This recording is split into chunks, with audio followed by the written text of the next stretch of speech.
Hello students, today let us discuss another concept of module 5, which is sampling distribution. So what is the meaning of a sampling distribution? Objectives of sampling, let us see in this topic today. So sampling denotes the selection of part of an aggregate statistical material with a view to obtain the information about the whole.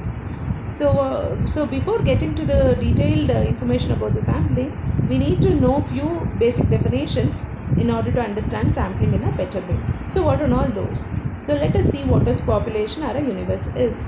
So population or a universe here is an aggregate or a totality of a statistical information on a particular character of all the members covered by the investigation is called as the population or a universe. So in other words, in a simple words, if we say it as a whole set. So the set which is having lot of data with respect to one particular experiment. So which is called as a universe, or which is also called as the population. And what is a sample is? The selected part which is used to ascertain the characteristic of a population is called as a sample. So a part of the universe which has been selected and which has been used to understand the population in a better way. So which is called as a sample here. So now moving on to the next basic definition or a terminology which you want to know here is size of the population and size of the sample. The size of the population or a universe is usually denoted as capital letter N. It is the total number of members present in the universe, that is capital letter N. And the number of elements included in the sample is taken as small n, and we also call it as size of the sample. So what are the main objectives of the sampling are? So there are few has been listed out here. One is the total to obtain the maximum information about the population with the minimum effort, and the second important information is to state the limit of accuracy of estimates based on the sample. So some important types of sampling here, one is the random sampling, the other one is purposive sampling, and the other one is stratified sampling. So mainly in this module we will be discussing about the random sampling. The other two is just for an information I have shared here. What is random sampling is? Here in the random sampling, the sampling must be random. As the name itself indicates, randomly selected sampling is called as randomly selected sample. And here the sampling must be random, and it is the method of selection of a group of units. It is a method of selecting the sample from the universe in such a way all the members of the universe are having the equal chances of getting included in the sample. So such a sample is called as random sampling, and the process is called as sampling. So what is purposive sampling is? The choosing a sample from the universe with the purpose. So with some standard rule, or we will be having the sampler will decide like what type of items to be chosen. So with the purpose, he will be choosing the items from the universe. So such a sampling is called as purposive sampling. And stratified sampling is another sampling which is not of much importance here, but still it is just for your information. The population is subdivided into several parts called strata, and then subsample is chosen from each of them. Then all the subsamples combined together gives the stratified sample. So there are two types of sampling. Sampling can be done in two ways. So choosing the sample from the universe. So in other words, in a simple words, if I want to tell, you can there is a whole set, and from that whole set you are taking some subsets. So subsets are nothing but the sample, and the whole set is nothing but the universe here. So that is only for your understanding I had given you. This process of choosing the sample from the universe is nothing but the sampling, and that can be done in two ways. One is with replacement and the other one is without replacement. What is this with and without replacements are? So for example, there is a set that is, let us consider that as a universe which has 1 to 10 numbers, and you are choosing number 2 in the first draw, and that too whatever we have taken we will keep it in the sample, and that is the first element of the sample. And if you replace the 2 back into the universe, there is a chance that that 2 may appear as the outcome of the next any of the next subsequent draws. So if you are not replacing it, the first whatever the element you have drawn in the first draw, if you're not replacing it, the chance of that 2 appearing in the next draws is 0. So that is what is with replacement and without replacement is. So let us see the given definition here. Sampling where a member of population may be selected more than once is called as sampling with replacement. So if you replace it back only, you will be, there is a chance that that may come again in the outcome. If the member cannot be chosen more than once is called as sampling without replacement. So what is that is what a simple sampling is. Simple sampling is a special case of random sampling. So random sampling, we have already seen the definition in the previous slide. So simple case of the special case of that random sampling is called as a simple sampling, and in which our independent and probability of success is a constant. The word statics is often used for the random variable for its values. So sampling distribution, let us get into the actual topic. So let us suppose that we have different sample of size n.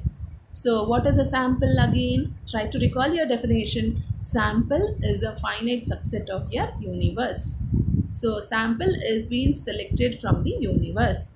So we have different samples, and these samples are having n number of elements. Therefore we say size of the sample is n. And these samples have been drawn from the population. That is what your first line says here. Let us suppose that we have different samples of size n drawn from the population. For each and every sample of size n, we cannot compute the quantities like mean and standard deviation, etc. So there is no purpose being identified while choosing the sample. Then evaluation of the mean and standard deviation for every sample may be a difficult task for us, and obviously these will not be the same. Even if you calculate the mean and standard deviation for every sample, and because the samples are different, the mean and standard deviations also will be different. And suppose we group these characteristics according to their frequency, and we have chosen the samples from the universe, and we had evaluated the mean and standard deviation for each of the samples, and they have been arranged according to their frequency. So the frequency distribution the frequency distribution which has been generated through this process is called as sample distribution of mean and sampling distribution of mean, and the same process can be done with respect to the standard deviation also. The sampling distribution of larger sample is assumed to be normal distribution. So sampling distribution for the large samples, whatever we get will be the normal distribution. So what is sampling distribution of a large samples? What is the large sample here is? So if the size of the sample is more than 13, then we call it as a large sample. So that is about your sampling distribution definition is. The standard deviation of the sampling distribution is called as the standard error. Sampling distribution, it is a big process, and we have obtained the sampling distribution. The standard deviation of that sampling distribution is called as the standard error. The reciprocal of the standard error is called as precession. So sampling distribution of the means and sample variables. So sample mean is a statics, and we discuss the sampling distribution of the static. We consider all possible random samples of size n, determine the mean of each one of these samples. We discuss the sampling distribution of the sample means for two possible types of random sampling. So one is with replacement and the other one is without replacements associated with the finite population. So sampling distribution of mean and standard deviation can be done with two processes. One is with replacement and the other one is without replacement. So let us see what a random sampling with replacement is. So here the items are drawn one by one and are put back to the population before the next drawn. That is with replacement. Random sampling with we are choosing the elements from the population, that is sampling, and we are replacing the element drawn in the first draw before doing the second draw to the population back. So that is with replacement. So here the items are drawn one by one and are put back to the population before the next drawn. So if there are capital letter N number of elements in the population and small letter n number of elements in the sample S, that is the subset, then we have n to the power of n to the power of n samples can be generated in total. So the mean mu x bar of the frequency distribution of the sample means will be equal to the population mu. So mu here is the mean of the population, and x bar here is the population mean of the sample.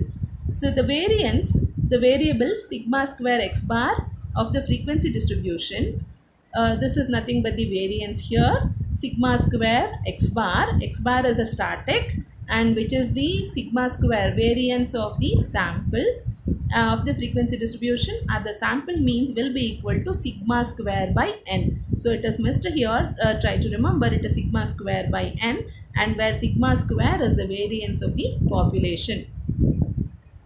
So hence we have you can see mu x bar. So mu x bar is nothing but the mean of the sample, and mu here is the mean of the population. They are equal in case of with and without replacement. With replacement.